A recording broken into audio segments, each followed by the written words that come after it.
नमो तस्सा भगवतो अरहतो। नमो बुद्धाय। मैं आरपी सिंह आप सभी का हार्दिक स्वागत करता हूं हमारे विशेष कार्यक्रम धम्मदीप में, जिसमें हम रोजाना चर्चा करते हैं पाली सूत्रों पर आधारित तथागत बुद्ध की जीवनी पर। तो साथियों, कल के भाग में हमने चर्चा की तथागत बुद्ध द्वारा भिक्षुणी संघ की स्थापना के विषय में।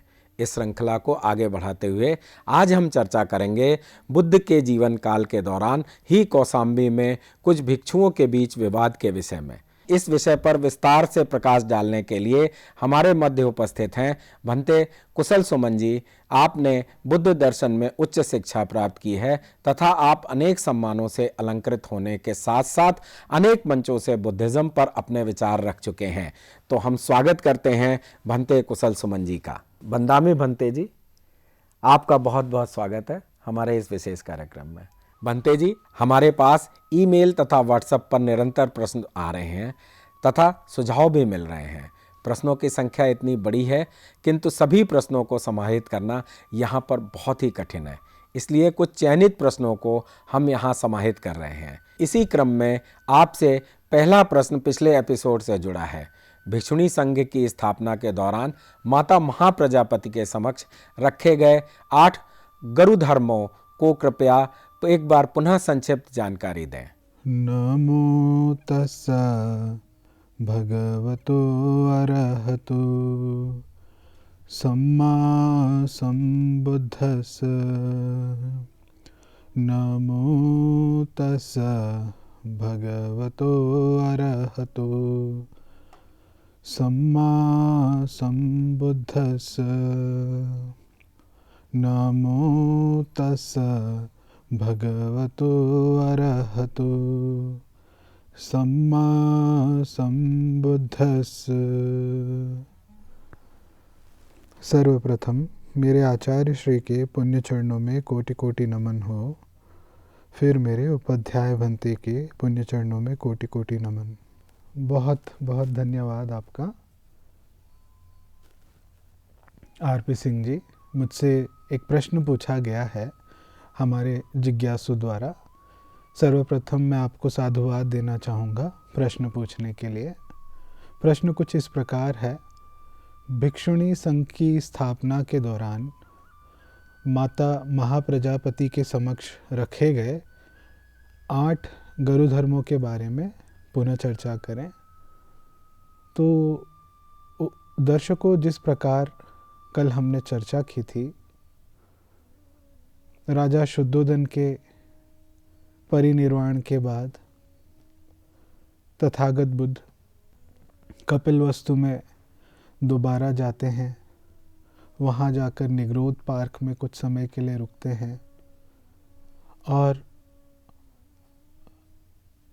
उनके पास माता महाप्रजापति आती है मिलने, निवेदन करने कि औरतों को भी संघ में शामिलित होने का अवसर प्राप्त हो, उन्हें भिक्षुणी बनने का अवसर प्राप्त हो। तथागत ने उनकी विनती को कहा कि ये संभव नहीं है और फिर तथागत वहाँ से कुछ समय बाद वैशाली की ओर बढ़ चलते हैं। वैशाली पहुँचने के बाद माता महाप्रजापति अपने केश काट पीले वस्त्र धारण कर कुछ और महिलाओं के साथ तथागत के विहार, जहाँ पे वैशाली में वे विराजमान थे, वहाँ पहुँच जाती हैं। उनके पैरों में छाले थे, आँखों में आंसू थे। इस अवस्था में, इस दशा में देखकर थेर आनंद को बहुत करुणा आती है उन पे और वे तथागत से बड़ी संवाद के बाद तथागत को मना लेते हैं औरतों को संघ में शामिलित करने के लिए। और इसके प्रत्युत्तर तथागत ने 8 कंडीशन रखे, जिनको कहा गया 8 गुरु धर्म, गुरु धम्म, जिसके स्वीकार करने के बाद ही माता महाप्रजापति भिक्षुणी बन सकती थी। तो इनमें सबसे पहली जो कंडीशन थी जो गरु धर्म था वो इस प्रकार था। कोई भिक्षुणी, चाहे वे 100 साल से भिक्षुणी बनी रही हो, अगर उसके समक्ष एक नया भिक्षु आ जाए जो हाल ही में, मान लेते हैं आज के दिन ही अगर वे भिक्षु बना हो, तो भी उस भिक्षुणी को उसके सामने आदर पूर्वक वंदना करनी होगी। ये पहला गरु धर्म था। दूसरा गरु धर्म इस प्रकार था, जो 4 महीने का वर्षा ऋतु होता है, वर्षावास होता है, उसके दौरान कोई भी भिक्षुणी वर्षावास को नहीं बिताती या नहीं कर सकती जब तक आसपास में उनको भिक्षुओं का सानिध्य ना प्राप्त हो। ये था दूसरा गरु धर्म। तीसरा गरु धर्म था, जब ये 4 महीने का वर्षावास समाप्त हो जाए तो भिक्षुणी को पावार्ण विधि के लिए संघ को आमंत्रित करना होगा। पावार्ण विधि में शरीर वाणी से किए गए जो कर्म हैं, अगर उसमें कोई त्रुटियां हो तो संघ उनकी अवहेलना करता है। ये थी तीसरी कंडीशन, तीसरा गरु धर्म। चौथा गरु धर्म, हर भिक्षुणी को महीने के 2 दिन, अर्थात कहें तो पूर्णिमा के दिन और अमावस्या के दिन,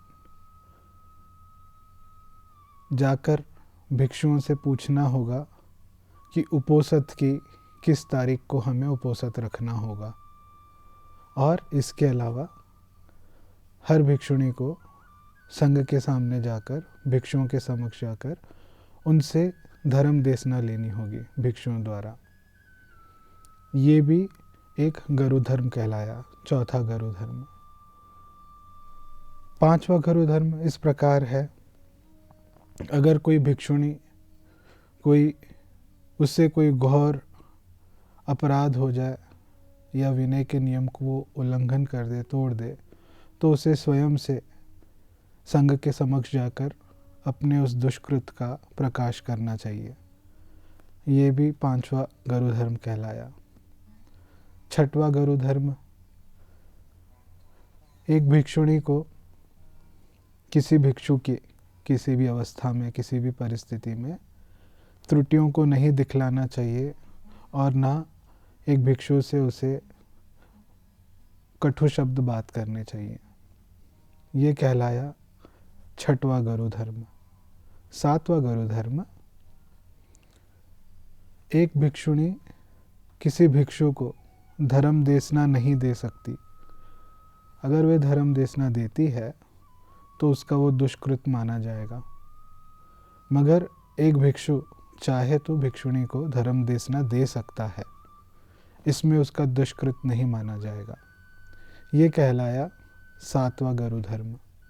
और आठवां जो सबसे अंतिम है वो इस प्रकार है, एक कोई श्रामणेरी हो जो आगे चल के भिक्षुणी बनना चाहती हो, तो उसको ऊपर के बतलाए गए 7 गरु धर्मों को बहुत सीरियसली उसका 2 साल तक इसका पालन करना होगा, प्रैक्टिस करना होगा। तो ये 8 गरु धर्म जब आनंद ने माता महाप्रजापति के सामने जाके रखे, तो माता महाप्रजापति ने इनको आदरपूर्वक स्वीकार किया और बाद में वे भिक्षुणी बन जाती हैं। और यहाँ पे भिक्षुणी संघ की स्थापना सबसे पहली बार होती है। मैं आशा करता हूँ दर्शकों को उनका प्रश्नों का जवाब मिल गया होगा। मंगल हो, भला हो। नमो बुद्धाय। भंते जी, आपका बहुत बहुत धन्यवाद। अब हम अपने मूल प्रश्न पे जाते हैं, जो कि तथागत बुद्ध के जीवन काल के दौरान कौसाम्बी में हुए कुछ भिक्षुओं के बीच विवाद के विषय में हमारे दर्शकों का मार्गदर्शन करें। बहुत बहुत आभार आपका आरपी सिंह जी। दर्शकों, आज के एपिसोड में हम चर्चा करने वाले हैं कौसाम्बी में हुए कुछ भिक्षुओं के बीच विवाद के विषय पर। इससे पहले मैं आपको बतलाना चाहूँगा। कल के विषय में हमने चर्चा की थी तथागत बुद्ध द्वारा बिताए 5वें वर्षावास वैशाली के बारे में। फिर इसके बाद तथागत बुद्ध ने 6वां वर्षावास अपना मकुल पर्वत पर बिताया। 7वां वर्षावास तथागत ने तावतिम्स लोक में बिताया। 8वां वर्षावास सुंगसु मारगीर पर बिताया और 9वां वर्षावास कौसाम्बी में बिताया। इस 9वें वर्षावास के बाद कौसाम्बी में एक घटना के दौरान वहाँ पे रह रहे जो भिक्षु अरहंत नहीं हुए थे, इस बात पे आप गौर करिएगा दर्शकों, जो अरहंत नहीं हुए थे उन भिक्षुओं के बीच एक विवाद उत्पन्न होता है बहुत छोटी सी बात को लेके। तो उस समय तथागत कौसाम्बी के घोषित पार्क में विराजमान थे और किसी भिक्षु से एक छोटी सी गलती हो गई, छोटा सा अपराध हो गया और अपराध होने के बाद वे भिक्षु समझता है कि मुझसे अपराध हुआ, मुझसे गलती हुई और वे इसको स्वीकार करता है। मगर कुछ और भिक्षु जो होता है उस वारदात पे मौजूद, उसे ऐसा आभास होता है कि ये जो भिक्षु है इससे कोई अपराध नहीं हुआ, इससे कोई गलती नहीं हुई।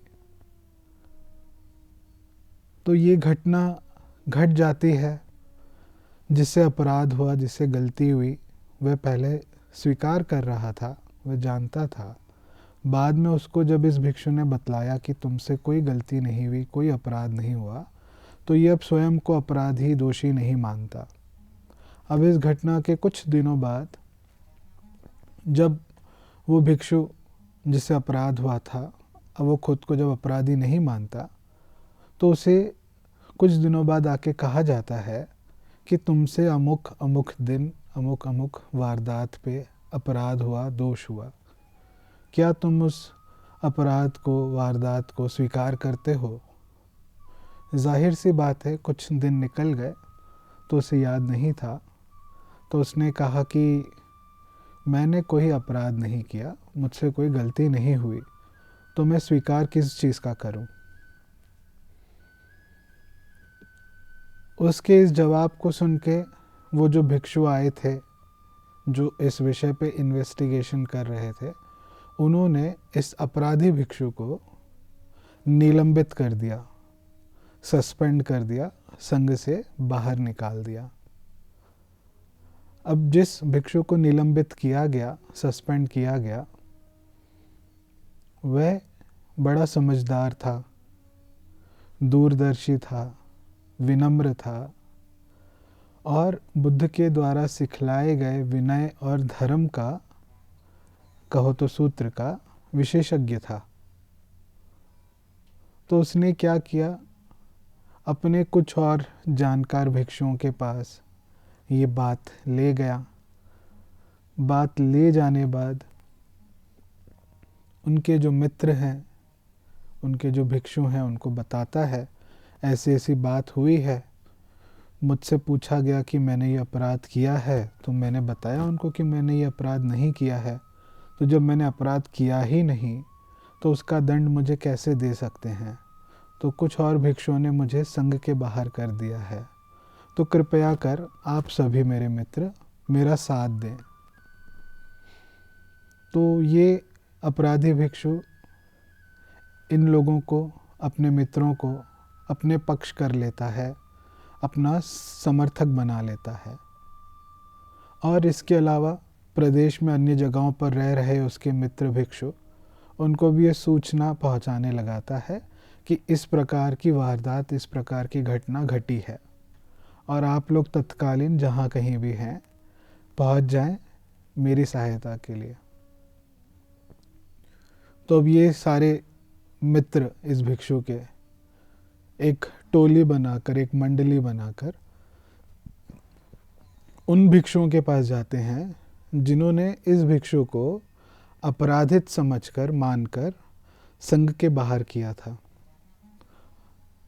ध्यान रखें, इस टोली के बीच ये अपराधी भिक्षु नहीं जाता है। तो दोनों संघ के भिक्षु आपस में एक दूसरे से चर्चा करते हैं। अपराधी भिक्षु के पक्ष में रह रहे कुछ भिक्षु वे कहते हैं कि आपने जिस प्रकार से इनको निलंबित किया है उसका कोई आधार नहीं और वो विधिवत किया हुआ नहीं था, तो आपने जो किया है सस्पेंशन, निलंबित, हम इसे स्वीकार नहीं करते हैं। और जो दूसरे पक्ष के भिक्षु थे वे कहते हैं कि हमने जिस विधि का पालन किया है उसमें कोई त्रुटि नहीं है, हमने पूरे नियम कानून के अनुसार ही उनको दंड दिया है और उनको निलंबित किया है। और आगे ये भी बताते हैं कि आप कृपया करके जिस भिक्षु को हमने निलंबित किया है उसका आप साथ ना दें, उसको समर्थन ना दें, उसके आदेश का पालन ना करें। अब ये जब घटना चल रही थी तो उनमें से ही किसी एक भिक्षु ने ये बात तथागत बुद्ध तक पहुंचा दी। तथागत बुद्ध जब ये बात सुनते हैं तो वे सबसे पहले कहते हैं संघ का विभाजन होने जा रहा है। तो इस वारदात बाद तथागत अपनी जगह से उस जगह पर पहुंच गए जहां पर उन भिक्षुओं की टोली विराजमान थी जिन्होंने एक भिक्षु को दंडित किया था, अपराधी घोषित करके दंडित किया था। उस टोली के पास जाकर, उस मंडली के भिक्षुओं के पास जाकर कहते हैं, भिक्षुओं,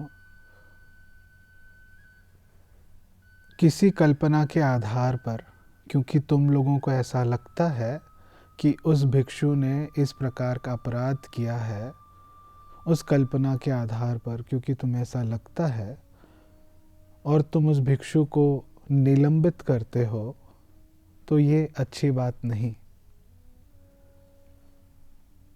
कोई भिक्षु अगर ये बात को समझता है कि इस कार्य से संघ में भेद हो सकता है, संघ का विभाजन हो सकता है, तो उसे इस प्रकार का निलंबित करना ठीक नहीं, क्योंकि इस प्रकार से करने से संघ में कलह होगी, तकरार होगी, विवाद पैदा होगा, तनाव पैदा होगा और सिर्फ संघ का भेद होगा, विभाजन होगा। इस प्रकार से उस टोली के भिक्षुओं को, उस मंडली के भिक्षुओं को समझाने के बाद तथागत अब दूसरी टोली के भिक्षुओं के पास जाते हैं जो समर्थक थे अपराधी भिक्षु के, और उनको जाके समझाते हैं। उनको कहते हैं कि किसी एक भिक्षु द्वारा कोई दुष्कृत किया गया है, उससे कोई अपराध हुई है और वो उस अपराध को नहीं समझता, नहीं स्वीकार करता, और उसके बावजूद ऐसा मान लेना कि इस भिक्षु द्वारा कोई अपराध नहीं हुआ है, कोई गलती नहीं हुई है, ऐसा करना भी ठीक नहीं। तो कोई भिक्षु ये समझता है कि संघ का भेद ना हो, संघ का विभाजन ना हो, उसे प्रयास करना चाहिए कि ऐसे भिक्षु को जो अपने अपराध को नहीं देखता, नहीं समझता, उसको निलंबित नहीं करना चाहिए। अगर निलंबित करते हैं तो संघ में भेद होने की, विभाजन होने की मात्रा बढ़ जाती है, संघ विभाजित हो सकता है, संघ में कलह, विवाद, तनाव पैदा हो सकता है। तो तथागत ने दोनों तरफ के भिक्षु मंडली को, टोली को समझाने का प्रयास किया। फिर कुछ दिनों बाद या कहें कुछ समय बाद अब इन दोनों टोली के भिक्षुओं के बीच आपसी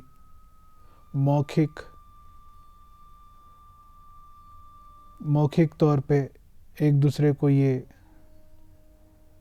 सुनाना शुरू करते हैं। इन लोगों के बीच में कलह बढ़ जाती है, विवाद बढ़ जाता है। तथागत के समझाने के बाद भी ये समझते नहीं और शब्दों के बाणों से एक एक को बीनते हैं। तो इस घटना की जब जानकारी तथागत तक पहुंचती है तो तथागत करुणावश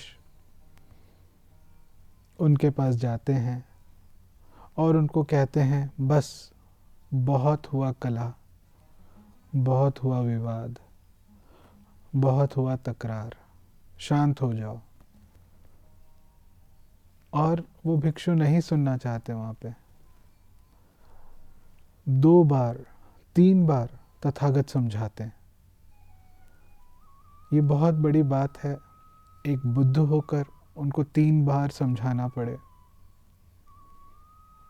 3 बार समझाते हैं तो उनमें से कोई एक भिक्षु होता है जो तथागत को कहता है, आप रहने दें, आप दूर खड़े होके प्रतीक्षा करें, हम ये मामला आपस में खुद ही सुलझा लेंगे, आप इसमें ना पड़ें। तथागत को लगता है, बुद्ध को लगता है, ये गुमराह पुरुष, तथागत कहते हैं, ये गुमराह पुरुष, नहीं समझने वाले। भिक्षु नहीं कहते हैं, अब उन्हें पुरुष कहते हैं। कहते हैं ये गुमराह पुरुष, नहीं समझने वाले, और वहाँ से निकल जाते हैं। अगले दिन तथागत अपने नियमित तौर पे कौसाम्बी में भिक्षाटन के लिए जाते हैं। भिक्षा लाकर अपने कमरे पर भिक्षा खा के, भोजन करके, कमरे को जैसे का वैसा सेटल करके, अरेंज करके, अपना पात्र चीवर लेके निकल जाते हैं। तो निकल जाते हैं। कुछ दिनों तक या कुछ घंटों तक जब तथागत लौट के नहीं आते तो उनमें से एक भिक्षु थेर आनंद के पास जाता है और कहता है, भंते, तथागत तो अपने कमरे में नहीं दिख रहे और उनका कमरा भी एकदम जैसे का वैसा अरेंज किया हुआ है, कहाँ गए होंगे तथागत? तो थेर आनंद कहते हैं कि जब कभी ऐसा हो तो इसका यही मतलब है, अब तथागत कुछ समय के लिए एकांत में रहना चाहते हैं और उनको डिस्टर्ब करना ठीक नहीं। तो इस घटना बाद तथागत कौसाम्बी से निकलकर कुछ ही दूर एक गांव था जिसका नाम बालकलोणगार ग्राम करके था। वहाँ पर थेर भद्य विराजमान थे, तो उनके पास जाते हैं। थेर भद्य ये वही हैं जब हम पिछले एपिसोड्स में चर्चा कर रहे थे अनिरुद्ध के प्रबज्जा के विषय में। तो वे अपने मित्र भगु, भद्य, अनिरुद्ध, किम्बिल, देवदत्त और उपाली, इन सातों 6 राजकुमार और 7वां उपाली जो नाई होता है, भिक्षु बनता है, इस पर हमने पिछले एपिसोड्स में चर्चा किया था। तो ये वही भद्य हैं उनमें से जो इस बालक लोण गाम में विराजमान थे। तो वहाँ पर तथागत पहुँच जाते हैं। जैसे ही तथागत को आता हुआ ये देखते हैं थेर भग्गू, तो ये तथागत को आदरपूर्वक स्वीकार करते हैं, स्वागत करते हैं। तथागत से उनका पात्र लेते हैं, उनको बैठने के लिए आसन देते हैं। उनका आदर सत्कार करके वे स्वयं बगल में बैठ जाते हैं उनके चरणों के पास। बैठने के बाद तथागत से पूछते हैं आप कैसे हैं, और उन दोनों के बीच में वारदात हो जाती है। तथागत उनको धर्म देशना देते हैं और वहाँ से निकलकर तथागत कुछ ही दूर पर और एक पार्क था पूर्वी दिशा में, वेलुवन कहा जाता है, बम्बू पार्क, वहाँ पे जाते हैं जहाँ पर थेर अनिरुद्ध, थेर नंद्य और थेर किम्बिल ये तीनों साथ में रहकर ध्यान साधना किया करते थे। तथागत को दूर आता देख उनके जो जिस वन में ये तीनों ध्यान साधना कर रहे थे, तथागत को दूर आता देख उस वन का रखवाला, वॉचमैन, वो तथागत को रोकता है, अंदर जाने नहीं देता। और ये आवाज़ जब थेर अनिरुद्ध के कान में पहुंचती है और वो देखते हैं कि तथागत दरवाजे के बाहर खड़े हैं, वन के दरवाजे के बाहर, तो वे दूर से ही चिल्लाते हैं, आवाज़ देते हैं, कहते हैं उन्हें मत रोको, वे हमारे शास्ता हैं, उन्हें अंदर आने दो। और साथ ही अनिरुद्ध थेर किम्बिल, थेर नंद्य को इसकी सूचना देते हैं। वे तीनों तथागत का स्वागत करने पहुंच जाते हैं। उनमें से एक तथागत से पात्र ले लेता है, कोई तथागत से उनका चीवर ले लेता है। इस प्रकार तथागत का स्वागत करके उनको आदरपूर्वक आसन पे आसीन किया जाता है। इसके बाद तथागत उनसे पूछते हैं, तीनों से, थेर अनिरुद्ध से पूछते हैं, आशा करता हूँ तुम तीनों आपस में मैत्री पूर्वक, विवाद रहित, प्रेम से रहते हो, जिस प्रकार जल और दूध एक साथ मिल के रहते हैं। तो थेर अनिरुद्ध कहते हैं, जी तथागत, हम तीनों आपस में जैसे दूध और पानी एक दूसरे के साथ घुल मिल जाता है, हम भी उसी प्रकार एक दूसरे के साथ रहते हैं। तो तथागत पूछते हैं कि किस प्रकार तुम रहते हो अनिरुद्ध इन दोनों के साथ। तो अनिरुद्ध जवाब देते हैं, कहते हैं, मैं इसे अपना सौभाग्य मानता हूँ तथागत कि मुझे ये अवसर प्राप्त हुआ, ऐसे संत, ऐसे भिक्षुओं का सानिध्य प्राप्त हुआ, इसे मैं अपना सौभाग्य मानता हूँ, मैं ऐसे समझता हूँ। और मैं जब कभी किसी भी रूप में इनसे संपर्क करता हूँ, चाहे वे एकांत में हो या लोगों के बीच, मेरा संबोधन करने का तरीका हमेशा मैत्री पूर्वक ही होता है। मैं शरीर से, वाणी से, मन से मैत्री की भावना ही रखता हूँ इन दोनों से। और फिर आगे बतलाते हैं अनिरुद्ध, अगर मुझे अपना कोई काम करना होता है किसी समय और मैं देखता हूँ इन दोनों को मेरी ज़रूरत हो, तो मैं अपना काम छोड़ के इनकी सहायता करने पहुँच जाता हूँ। तो इस प्रकार मैं इन दोनों के साथ रहता हूँ। कहने के लिए हमारे शरीर अलग हैं हम तीनों के, मगर हम मन से तीनों एक ही हैं। हम तीनों इतना प्रेम से रहते हैं, मैत्री से रहते हैं। और फिर तथागत उन्हें साधुवाद देते हैं अनिरुद्ध को। उसके बाद फिर यही प्रश्न पूछते हैं थेर नंद्य से, थेर किम्बिल से, और वे भी बिल्कुल इसी प्रकार तथागत को जवाब देते हैं। तो दर्शकों, इसके बाद तथागत अनिरुद्ध से पूछते हैं कि इसके अलावा और आप लोग एक दूसरे के साथ कैसे रहते हैं। तो अनिरुद्ध प्रत्युत्तर देते हुए कहते हैं कि हम में से जो कोई भी गांव से भिक्षाटन करके सर्वप्रथम आता है, तो वे बाकियों के लिए बैठने का आसन लगा देता है, पीने के लिए पानी भर देता है, साफ सफाई कर एकदम खाने की जगह को, भोजनशाला को स्वच्छ कर देता है। और जो कोई भी सबसे अंतिम में आता है उसके लिए भोजन रखा रहता है। वे चाहे तो भोजन खा सकता है, उसे भूख हो तो। अगर नहीं खाना हो तो वे भोजन को ऐसी जगह पर जाके फेंक देता है जहाँ पर कोई प्राणी ना हो, जहाँ पे कोई जीव ना हो। और वे फिर साफ सफाई कर कर नियमित रूप से भोजनशाला को स्वच्छ कर देता है। इसके अलावा अगर कहीं पे किसी जलाशय में या किसी बाल्टी में पानी कम हो गया हो या ख़त्म हो गया हो तो हम दूर से ही एक दूसरे को इशारा करते हैं और वो बाल्टी उठाने में एक दूसरे की मदद करते हैं।